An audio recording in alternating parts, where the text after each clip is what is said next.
On RPM this week, a rally which is a round of the Chorus Irish National Championship, but which could be destined for a new role in the near future. But the story of the Aer Lingus Motor Club's Montague Hotel Rally started not at Portlaoise, but in Dublin Castle back in January, with the announcement of plans for 1997 and those possible intentions for the future. Some thought we were a little bit too ambitious, but we viewed that national rallying had to progress, that ALMC has always been out there in the front, and we adopted that approach in going to Portlaoise. We got a good response in Portlaoise, and we are back again this year, and we will be there for a long time to come. I have always held the view since I was given the task of running the event that you have to keep going forward. We ran a successful event in '96, and that was '96, and we've read about it and its history. '97 has to grow on that. And longer term, you have to develop even further. Thank you very much indeed.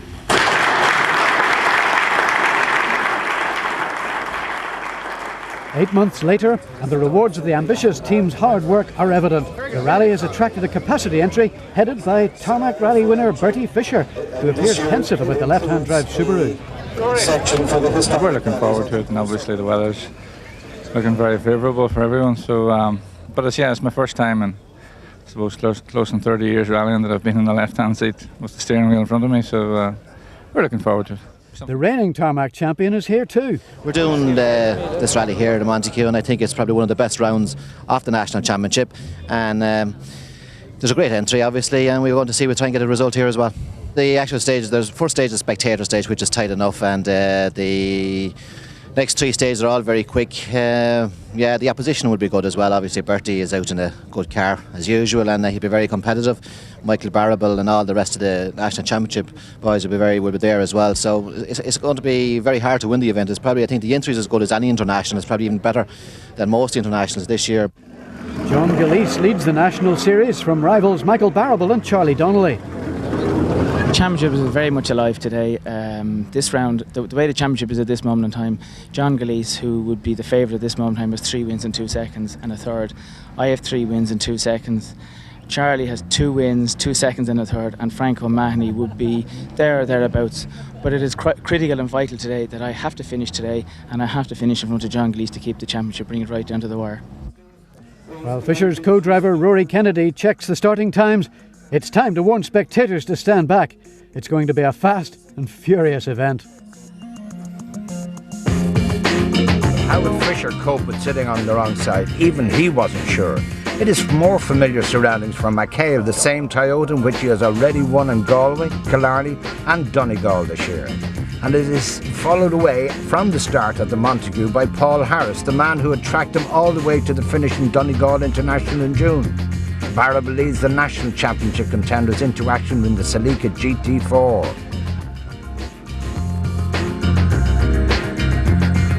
When historic Emo Court was built, horsepower came on 4 legs. But its spacious grounds provides the venue for the opening test and good facilities for spectators of all ages. 1.8 miles, it consists of a series of straights, some of them very narrow as Michael Murray demonstrates in his Formula 2 Nissan, joined by right-angled corners, some of them very, very tight indeed. And some of them have a lot of loose gravel and keeps the tail wagging. Then onto this very short, fast straight, and then hard on the brakes, and see this through a gate with some straw bales. First interview is Fisher, looking a good deal more composed than he says he felt. Getting to grips with the left-hand drive was a good deal tougher than he imagined. Especially tough on his left arm, which he discovered was doing most of the steering while he sorted out the gears with his right hand.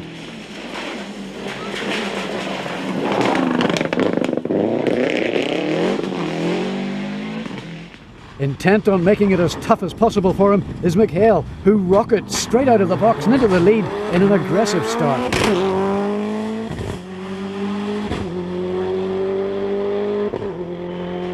In fact, he's 12 seconds faster than Fisher, who's only 4th at the end of the first stage.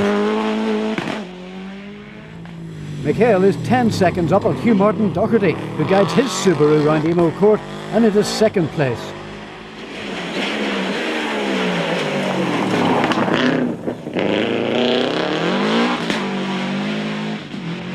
Former British Rallycross champion Dennis Biggerstaff is at home on the mixed surface of gravel and tarmac and pops up in third place, despite carrying number 58 in the door of his Metro.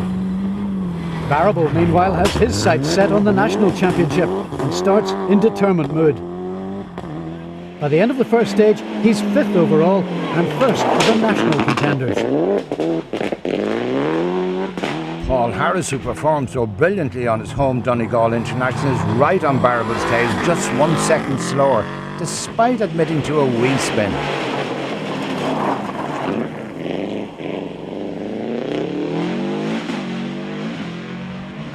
John McCluskey has driven one of McHale's Toyotas in the past, but here he is in one of the ex-Bob Fowden Escort Cosworths. And he is equally 6th fastest with Paul Harris.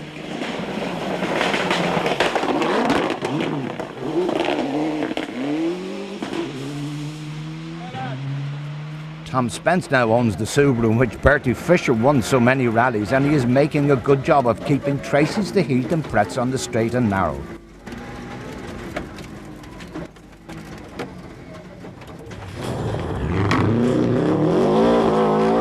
Since taking over the former Tough Mac car, he has figured strongly on the leaderboard on events as different as the Donegal International and the Lurgan Park Rally. He's going well again here, until he emerges from underneath the trees into the bright sunshine and fails to spot the tight right-hander hidden behind the straw bales. Now, despite having to select reverse gear and manoeuvre his way out, he still finishes up 8th fastest on the stage. But sharing that 8th fastest is Kieran Shaw's Woodland Sierra, which is at home down amongst the trees.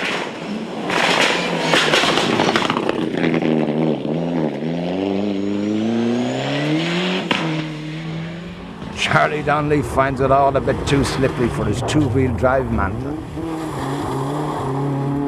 Mind you, the spectators weren't complaining.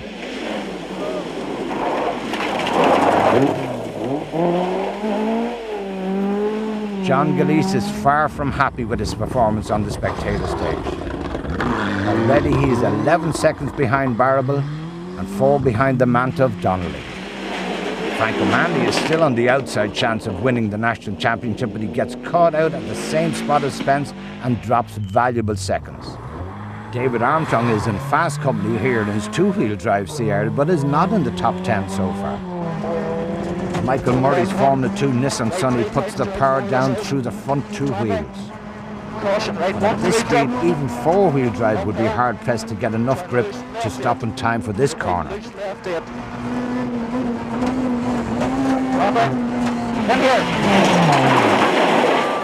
But he quickly learns his lesson.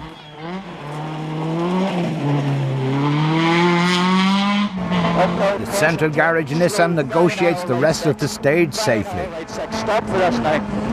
Stop now. Bertie. That's as neat as you like. Now it's on to the serious stuff, with a loop of 3 stages, each of which is done 3 times, and all of them very fast. First is at Ballyrone, then Timahoe, with the final stage centred on Stradbally.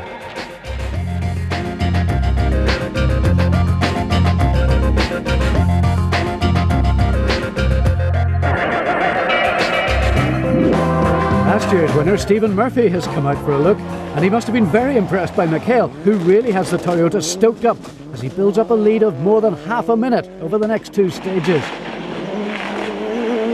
He's more than happy with his efforts over the opening loop.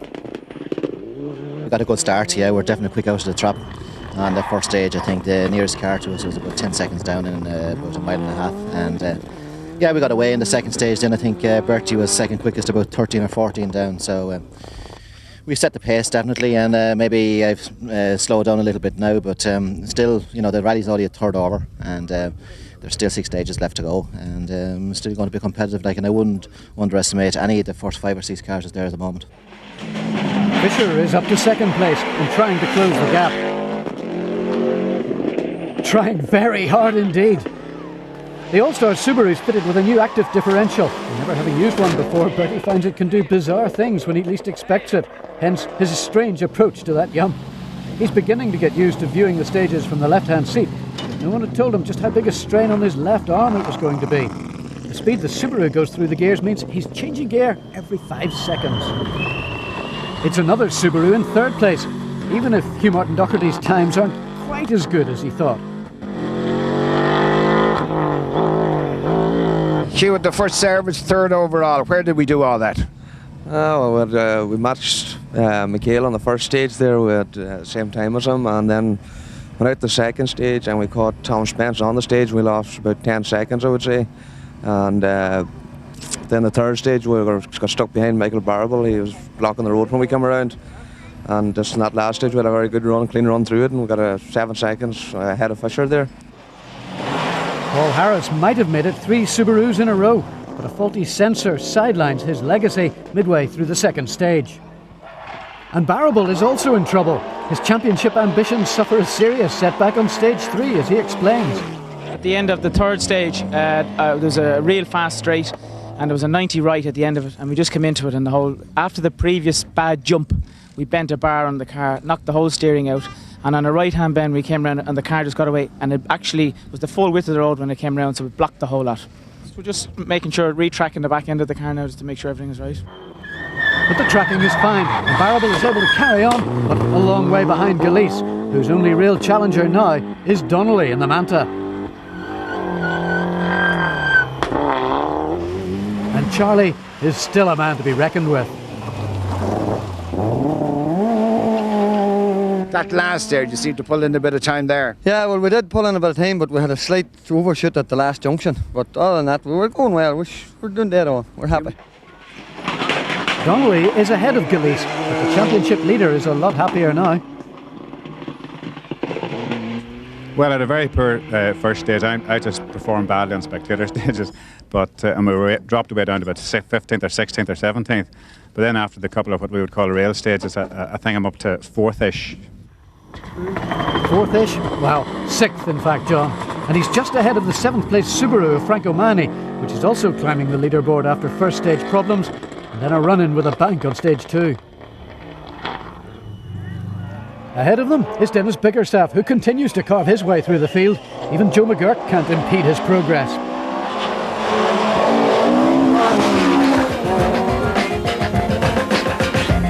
Kieran Shaw continues to hold his place in the top 10. He's 8th. McCluskey is just a handful of seconds behind in 9th. Tom Spence still going well in his Subaru. And there's a scramble for 10th between Davy Armstrong in the Sierra, his brother Norman in the Mark II Escort, and the Escort Cosworth of Tommy Graham. After 4 stages, Graham has his nose in front. McHale may lead, but with Fisher and the rest right behind, there's plenty of action to come. 5, 4, 3, 2, 1, go! The conditions remain perfect for the second loop of stages, and there are many gears still to be changed. Many corners to be turned, pace notes to be called, and much action still to be observed.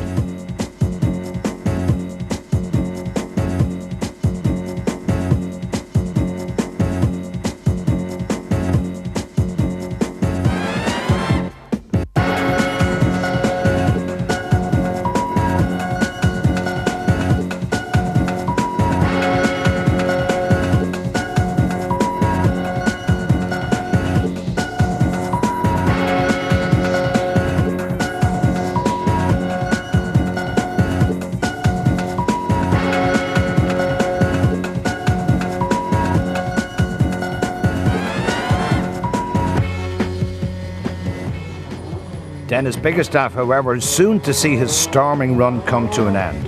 The Metro stopped with smoke billowing from its V6 engine. Barable hasn't given up, and although he's a long way out of the chorus points, he carries on in hope that some miracle will revive his championship hopes.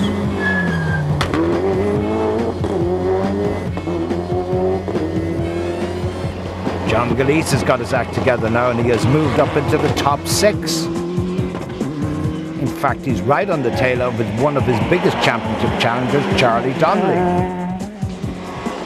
O'Mahony still has an outside chance of taking and closing in on Galeese.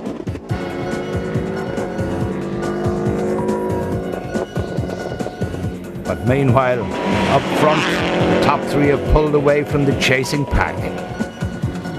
Doherty, winner of the Sligo Rally early this year, continues to impress, but he can't hold off a very determined Bertie Fisher. Bertie is beginning to enjoy himself and looks a lot smoother now that he's getting used to this left-hand drive car and the active differentials.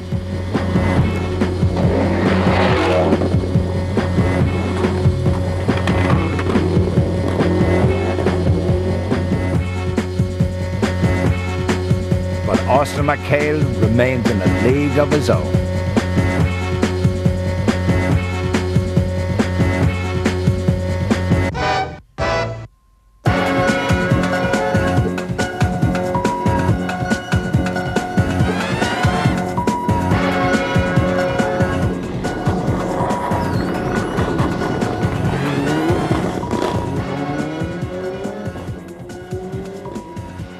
He says he has eased his pace, but he continues to draw away from Fisher, and after stage 7, the gap has grown to 50 seconds. And he's still the man the cameras are trained on. Group N has seen its fair share of retirements.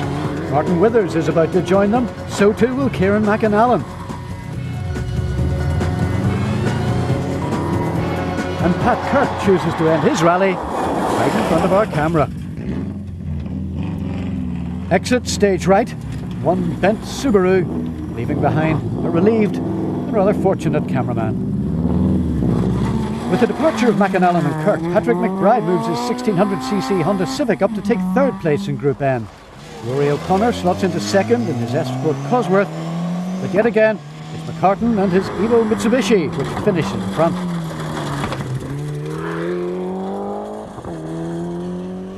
Sean Tracy led the historic section in his Lancia, but at the finish it's Robert Majimsey who takes the honours in the MGB. Historic rallying may not get the high-profile publicity of the supercars, but boy do they have fun. Than the main rally, ladies and gentlemen. The peace of the County Laois countryside is about to be shattered as the ALMC moves to a climax. McHale leads from Fisher, but all the way down the field there are private battles to thrill the spectators. And they take every vantage point to watch the end of this thrilling rally. We're on board now with Michael Murray. Unfortunately, he was having trouble with the central garage Nissan, slipping out of second gear and fourth gears, but still battles on for the Formula 2 honours.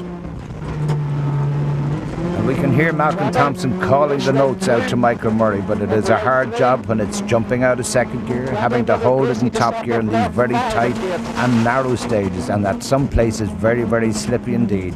But battle on they do to the end of this stage. They would have enjoyed their rally, but in the end they will have to give way to second place as they come down to the finish of this stage.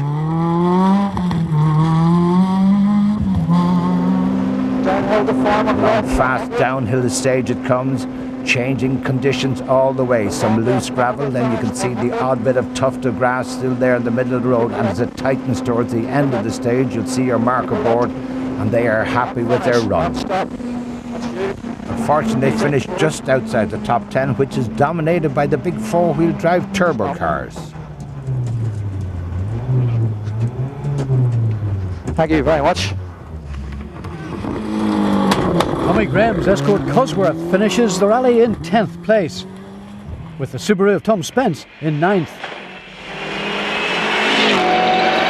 And 9th is some reward for Tom and his co-driver Eugene O'Donnell, who actually set one fastest stage time in the Impreza. 100, fast rate. If Tom ever needed any encouragement, he certainly got it from Eugene. Over the bad bumps, 300.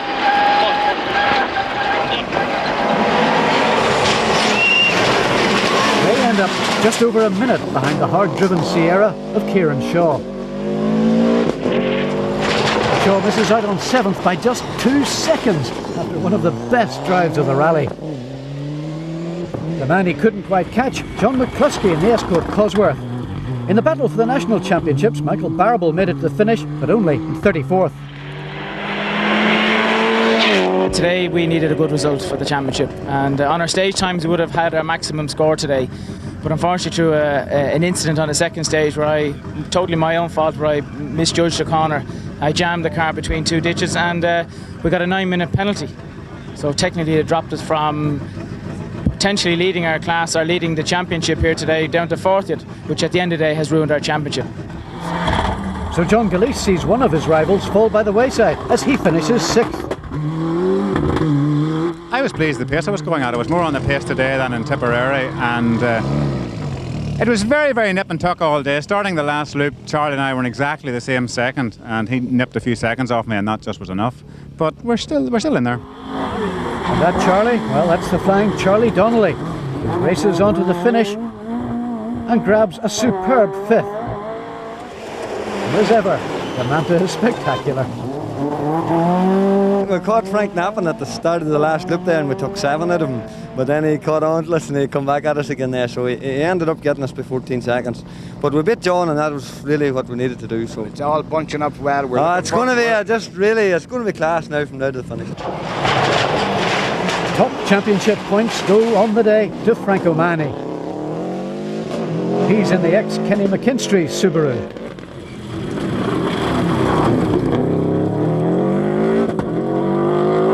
It's making it all really good for the end of this championship between yourself, Charlie, and John now.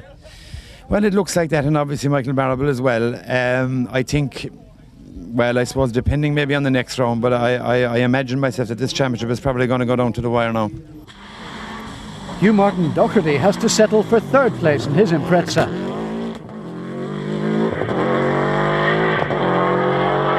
But that's no mean feat in this sort of company.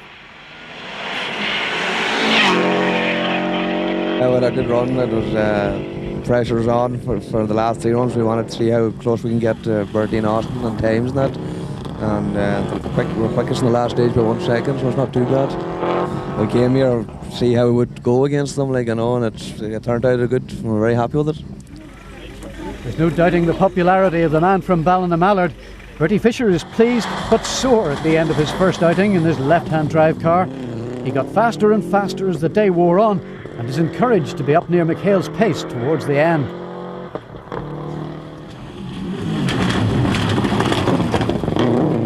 Obviously the car was strange at the start of the rally, but you know, as the rally went on, we started to get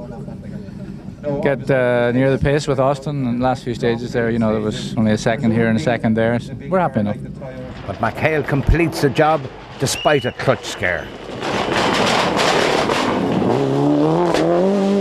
It was a great event, and everything went well for us, apart from the last stage when we had that problem with the clutch. But apart from that, the car went very well, and as I said earlier, we got away at the start. We got a good lead in the first couple of stages, and we held on to it, and overall I said it was an excellent event and a very well run event, and it was a good day for us.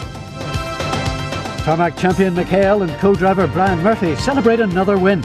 Now the question is, could they or someone else be celebrating a Tarmac Championship victory in similar fashion in this rally in the near future? McHale, for one, thinks they could.